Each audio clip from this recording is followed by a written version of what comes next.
recovery techniques relies on logging. All the changes done by the transactions, we log them.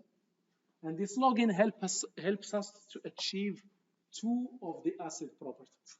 It helps us achieve atomicity, because using the logging, I can undo the changes in case I want to abort. Also allows us to do durability, because once the transaction is committed, before I can declare the transaction is fully committed, I'll take the log and push it to disk.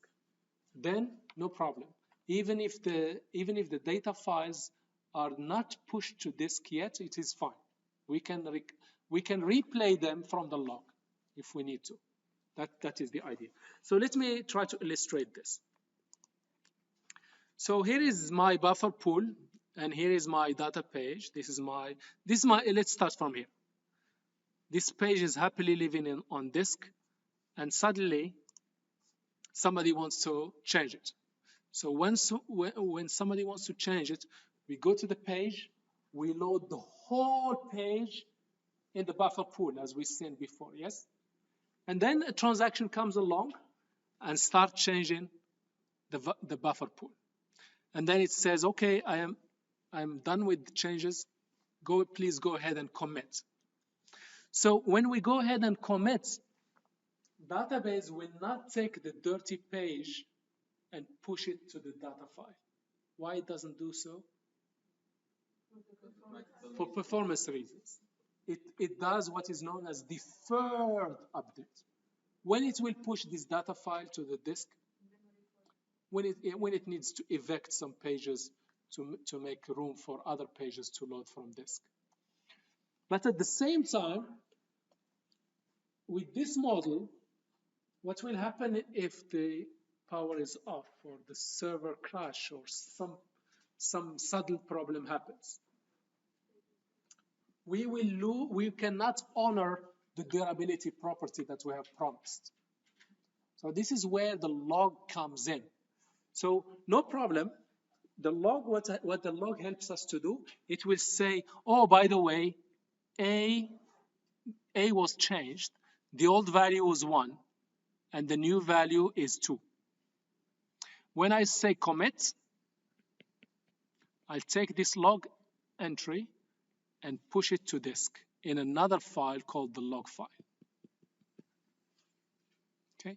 Now something happened and the server crashed, or somebody unplugged the power, and then suddenly the power came back. So the server will restart. When the server restarts, what it will do? It will go to the log and see that this change, by the way, this change was committed. So what the recovery module of the database will do, will go to the log and replay the committed changes. So this way, our page will be, instead of A equal 1, it will be A equal 2. So what will happen when we recover? Here is the picture. Here is how it will look like. So when the server restarts, we go through the log and we look at transactions. Here is what the log tells us. Transaction 1 was committed, transaction 2 was committed, 3 was committed, 5 was ongoing, and the crash happened. And others, let's say, were ongoing and the crash happened. So what will happen here when we come back and we restart the server? What will happen to these blue transactions? We need to redo them. They are in the log. We need to redo them. We just go to the log from start to finish and take the committed transaction and replay them. And what will happen to these unfinished transactions? We basically go to the log from end to the beginning. We work out which transactions are there and not committed, and we roll them back. We basically undo them. Yeah? The reason why we need to undo them, because sometimes, for some reason, some pages, remember the changes has been done in the pages, some dirty pages might have been pushed to the database. Maybe the database run out of buffer pool and it needs to evict some page. Even if it's dirty, it evicts it. But that page holds some data that is not fully committed. So how do we undo it? Through this. When the database restarts, we will be able to undo using the log, using the recovery log. Okay, so let me show you how a log typically look like. Of course, this is more like just to bring the idea closer. In reality, it's a little bit more complex than this. But conceptually, this is how the log looks like. So here it says, okay, there is a transaction 1 started. And it says here, transaction 1 changed item A. This is the old value, and this is the new value. So every operation that happens in the database, the log has an entry showing which transaction did the change, which item was changed, what was the old value, and what is the new value. What do we need the old value for? If we want to undo. Yes, if we want to undo, we use the old value. If we want to redo, we use the new value. That's why the log entry has this log. So for every transaction, take a look at this. For every transaction, we have start and commit. So and here, what I want to say, here is a transaction T1 start. It did this change, and then followed by this. Then another transaction came along, T2. T1 keeps going, and at certain stage, T1 committed. So when T1 committed, what should we do? Before we say the change, before we allow T1 to commit, we should take this log and push it to disk. Yes, we should take the log and push it to disk. Now, like some crash might happen, anytime a crash might happen. When a crash happens and you restart the server, you will be surprised. The database takes some time. Now you will understand why database takes time to restart, because it needs to go through the whole log, and it will do 2 passes. There is a forward pass from the beginning to an end. It takes all the committed transactions and replay them. So in this case, which transaction was committed? T1. And it will say T1, so A will be 25, yes? Instead of 50, A will be 25. And then B will be 25. Then it says here, A changed again to 50. And that's it. Yes? This is the current state. And T2. Yes. The old value of A, so, yeah. Yes, let's... sorry, T2. Yeah. TA was 75, then becomes 50, right? In T2, above, yes. This is in T1. Was 75, then becomes 50. Yes. But above in T1, it was 50. How then? So a transaction is free to do whatever. In a transaction, you can have multiple reads and writes. There's some logic. It doesn't matter how these values came along. But you know, the developers, they have their own mind, their imagination is the limit. They can read things, update, insert, delete. So a transaction can have a variety of things going on. So this is more illustrative for illustrating the concept. So the idea. So it's here, just like conflict one. No. This is nothing to do now with conflict. This is more to do with trying to do recovery. Recovery means we did transaction, made some changes in the buffer pool, but those changes were not pushed to the data file, to the database data file. Why we didn't push them immediately? No, because of performance. We don't want to push them immediately because of performance. So you remember, the database needs to balance performance with the commitment of durability. Plus, with log, we're hoping in the log there will be fewer entries than the whole page. Remember, if I have a student, if I want to update the phone number of a student, I have to bring the whole page that has all the students. Yeah, and then I'll just change one item, one small item. So instead of reading the whole page and then writing back that page, I say, okay, I read the page, I will change in the buffer in memory, I will change the phone number, and I will create a log entry. The log entry will be very small, and these log entries can be accumulated with log entries of other transactions. You can see here the log. The log is not exclusive per transaction. The log, you can put many transactions in the same log. So hopefully here, the number of pages I end up writing to disk, it's much, much smaller compared to immediately I push the dirty pages to disk. You see here? So the log is giving me this balance. I am achieving better performance because I'm not immediately pushing dirty pages to disk. At the same time, it's giving me the ability to honor the promise that I gave of durability. How does it allow me to honor this durability property? By allowing me to recover if the database needs to restart. When the database restarts, what it will do, go to the log, committed transactions, redo them, replay them. And transactions that did not make it, did not commit, what we will do to them? Roll them back, okay? So that's what I mean here. So T1, did the T1 commit? Yes, you see here it commits. So what we will do, take T1 and replay it, which means A will be 25 and B will be 25. And then in the same transaction, the developer changed their mind and then put A 50. So A, the last version of A is 50. And the last value of B is 25. We have done now T1. What happened to T2? Did it made its way and commit?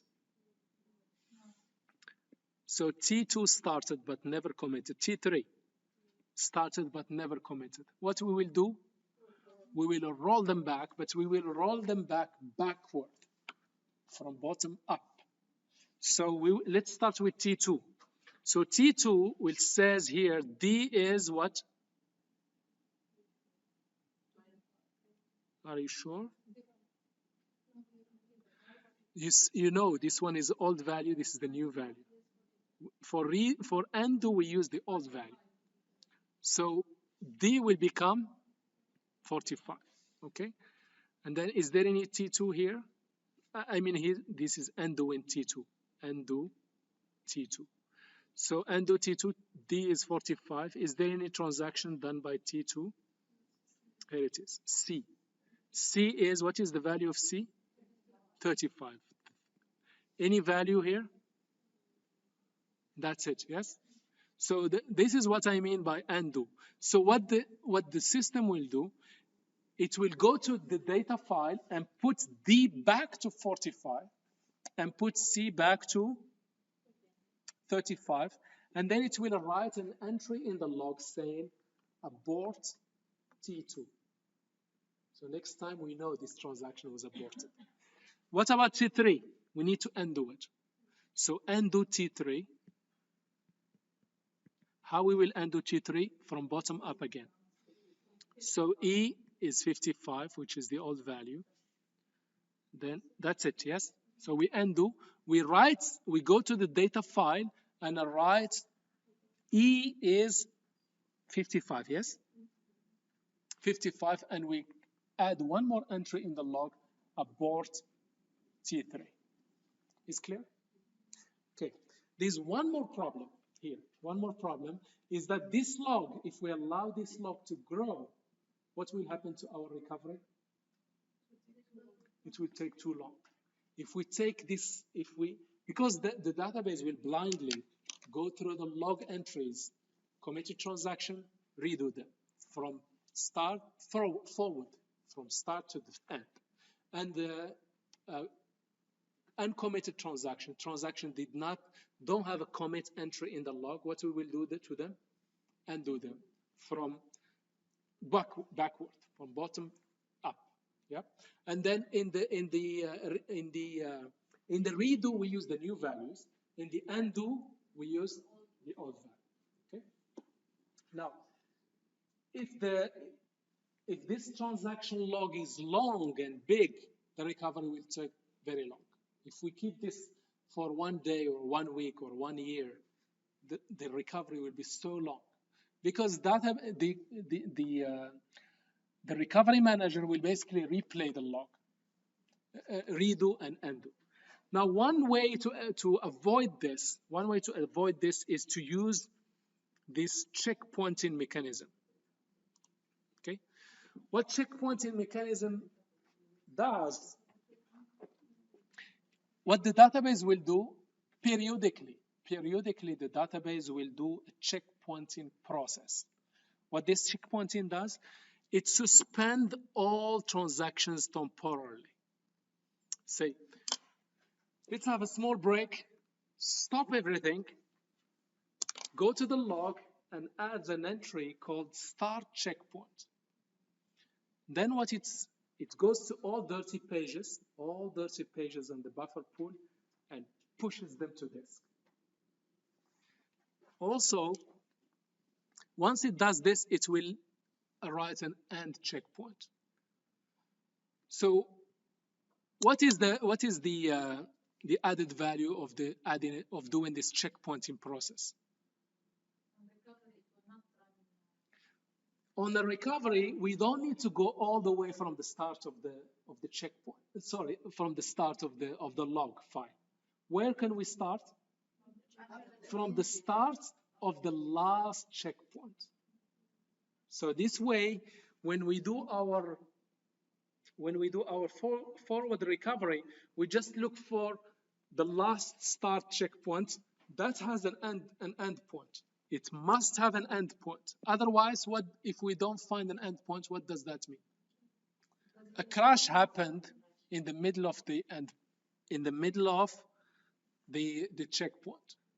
If a crash happened in the middle of the checkpoint, we have to look for a previous successful checkpoint, or if there is no other previous successful checkpoint, we have to start from the beginning of the log. Yes? Okay, so let me show you some examples. Here is an example here. Take a look at this. So what I have here, I have some transactions, and at this point, the database decided to do a checkpoint. When it decides to do a checkpoint, it inserts a record in the log saying start checkpoint, and it lists the transactions that were ongoing at the time of the checkpoint. When the checkpoint starts, says, oh, I am starting a checkpoint, and at the time I started the checkpoint, there was one transaction running, which is T2. Not very critical, but the most important is I have start checkpoint. Now, once the database put the start checkpoint, it will take all the dirty pages in the buffer pool, and what it will do to them? Push them to disk. It will push them to disk, and then it will add this end checkpoint to basically indicate that the checkpointing was successfully done. Okay, now at the recovery time, the forward pass we need to do, we don't need to start from the beginning of the log. We just start from here. Which means, in this scenario, let's take a look.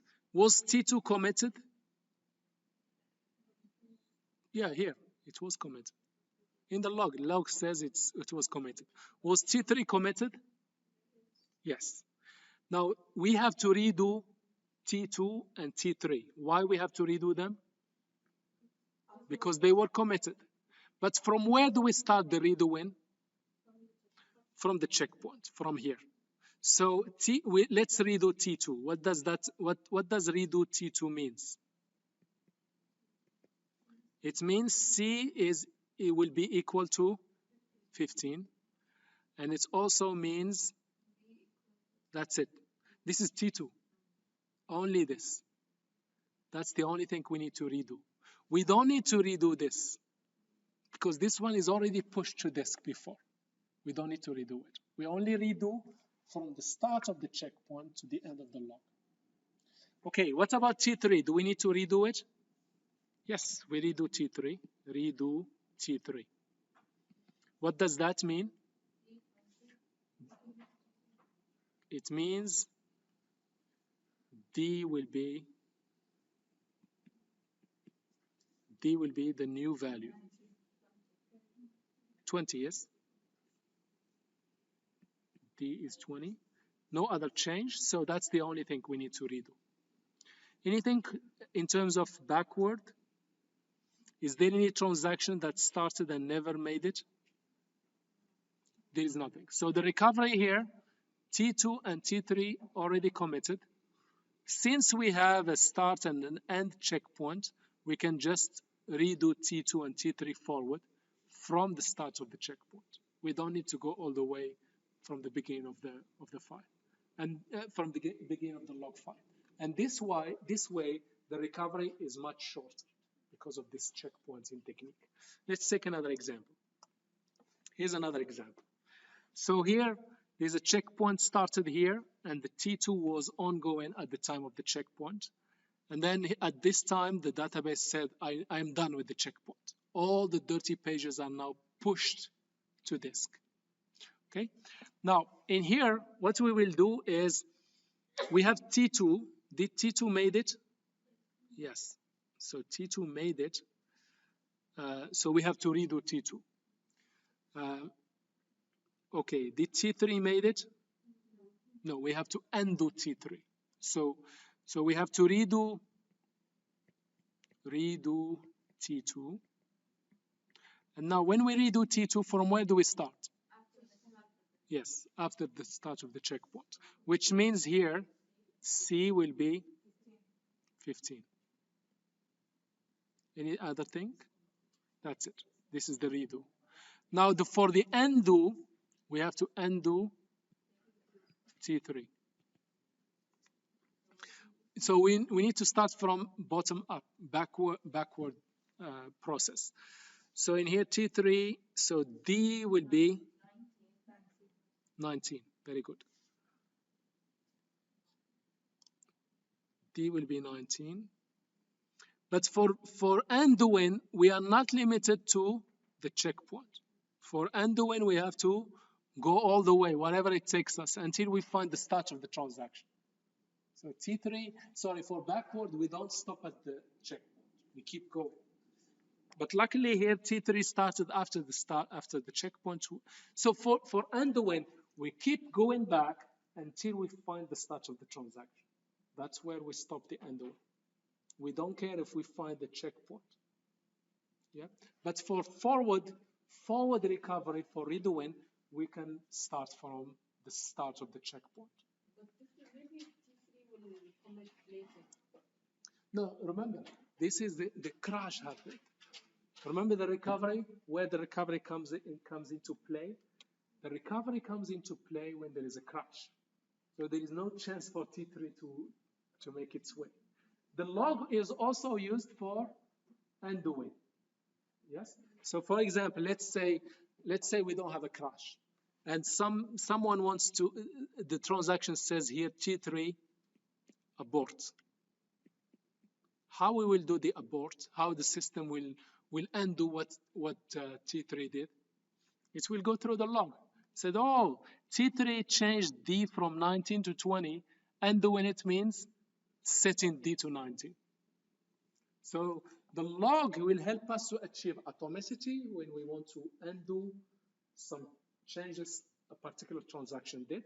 It can also help us with recovery. If some crash happened, we know how to recover and ensure durability, even if there is, and regardless of the reason why the system has crashed, or regardless of the reason of the failure. We don't care. We just, once we restart the server, we basically go through the recovery process. by going through the log, replaying the committed transactions and undoing the transactions that do not have a commit record in the log. Okay, so that's it. This is undo T3. One more example. Okay, here's the last one. Okay, so what we have here, this is the start of the checkpoint, this is the end. So what we have here, we have T2 started. Did it commit? No. So, and T3 started. Did it commit? No. So we have to undo T2 and T3. So undoing T2 means C is 14. And we have to go back, even if before the checkpoint. It also means B is 9. And we are back to the start. Now we can stop this one. Undo T2, what does undo T2 mean? T3 means D, it means D equals 19, and we are at the start of T3. We are done. We are done with the recovery. Yeah. So in here, for example, in this example, there is a start of checkpoint, but the checkpoint never made it to the end. Crash happened before the checkpoint was successfully done. In this case, because there is no associated end checkpoint associated with start checkpoint, the recovery has to start from the beginning or has to start from the start of a successful checkpoint. Successful checkpoints means it has an associated end checkpoint.